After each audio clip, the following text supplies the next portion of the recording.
Hi. So I'll talk about this more like halfway-ish through the video, but this video is late for a multitude of reasons. Procrastination, I forgot to do it, and also last semester was not very fun for me. Point is that this video is late, even though I wrote it like almost right after the original announcement of this game happened. Alright, enjoy the video! It's been 3,000 years.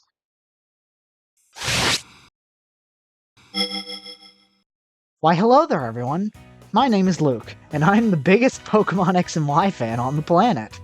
Last month, Pokémon Legends Z-A or Z-A or Z-A was announced, and I couldn't be happier.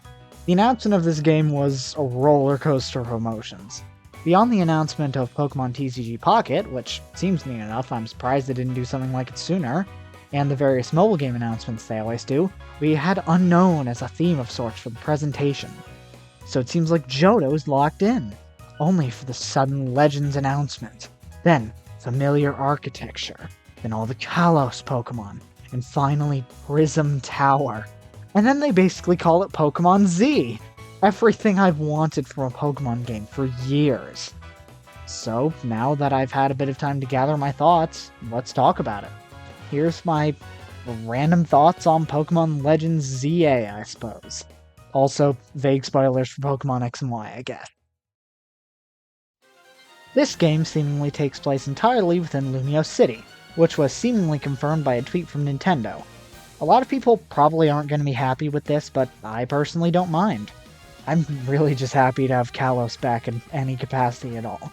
Pokemon does towns and cities a lot better than natural areas in my opinion anyways. Plus, Lumiose City is one of the most fleshed out areas in all of Pokemon, with it having some of the most stuff to do of any Pokemon area ever, in addition to being massive. From the style mechanic to restaurants to just exploration in this massive place, Lumiose City is already full of content in X and Y. If any singular location could be turned into a setting for a full game, this is that location. And that too, I wholeheartedly believe Lumiose City will be massive in this game, chock full of things to do and discover, even more so than it was in X and Y. Chances are we'll see the city expand as the game progresses, since the main thing we can glean from the trailer on the game's website is that this game's story mostly centers around an urban redevelopment plan for Lumiose City. Like many others, I think that we'll be transforming the place into what we see in X and Y. But this focus on Lumiose City raises some questions. How will the game work? Will it function the same way that Legends Arceus did? I'm not so sure. There's a good chance it won't have the same Pokédex focus that Legends Arceus had. For all we know, it could play nothing like Legends Arceus at all. But I doubt that. The website calls the game an ambitious new entry for the series. Given that wording and the teased return of a certain mechanic, I think it'll still resemble Legends Arceus gameplay-wise for the most part. But, with the new setting and focus, there's definitely going to be some differences. I'm especially curious on how the Pokemon will work. Are we going to just catch them in the city itself? Or maybe we'll get to go to the outskirts of the city to catch Pokemon, since the city will probably expand? It just seems neat. There's a lot left up in the air here. We didn't even see any gameplay in the trailer at all. I'm a tad concerned about that, but I feel like it'll probably be fine. There's also been a lot of discussion over if this game takes place in the past, the future, or maybe even both, primarily because of the aesthetic in the trailer, like the futuristic contrast with the oldie look. I think it'll be in the past, personally, with the more modern-looking segments just resembling what Lumiose City looks like in Pokemon X and Y. Though, if it were somehow a combination of both, it would tie in quite nicely to the themes of Gen 9 as a whole.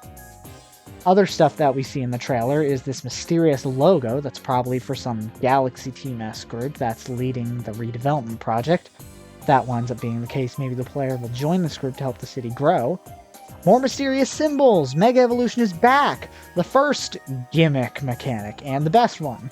I know it's very unbalanced, but I like getting cool new designs, and I just prefer the Mega designs to something like the Gigantamax designs.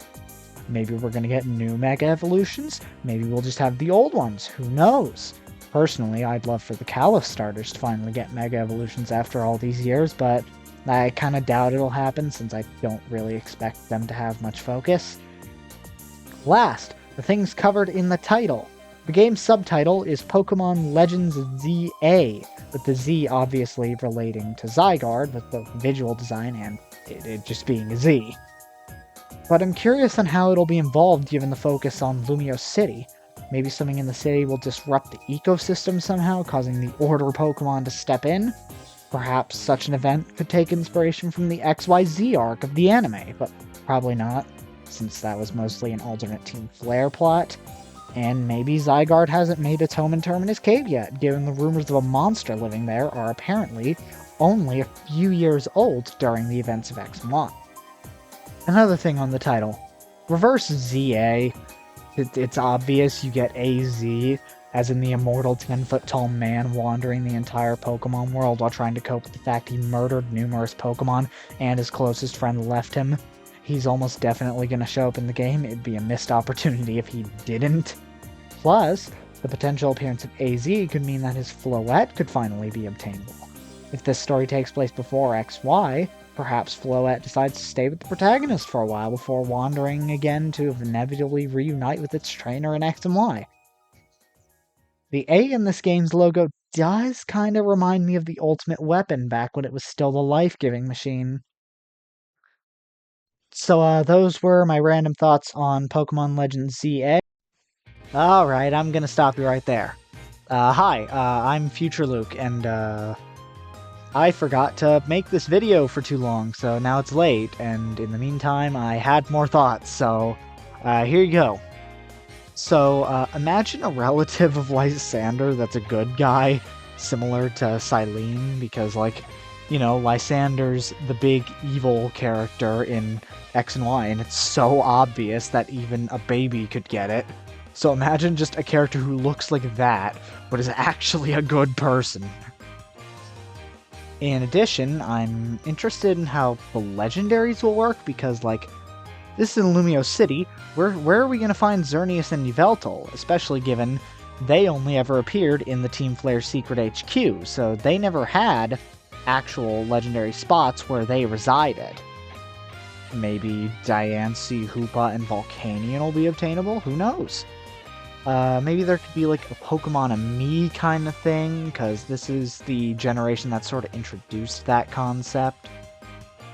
So, you know, you could have another one, and also Sylveon required it back in the generation that it was introduced in. Next thing, I want a remix of the Kalos Power Plant theme. I don't care if it makes no sense with the setting being Lumiose City, but maybe it will, because Power Plant is on Route 13, Lumiose Badlands. Maybe we could also get something in relation to Looker or Emma, because the Looker missions were in Lumiose City. That was the best Looker story, and also one of the best Pokemon stories, in my opinion. Character customization could come back, because it's Kalos, where it was introduced. It could be back in full force compared to its smaller iteration in something like Scarlet and Violet. Well, clothes-wise, like, you know. Who will the main antagonist be? Sycamore relative? A Diantha relative? Maybe even... Just kidding. Unless... Anyways, one last thing. This game will probably not have DLC. Legends Arceus didn't have it, so if anything, we'll just get a free update with some minor additions, just like that game. Nice! And, yeah, that's all the extra thoughts I have. If I sounded different during this section, that's because allergies are the worst. Back to the end of the original video. Hey, I'm looking forward to future news on the game, which they're hopefully taking their time with, given the 2025 release. Well, bye!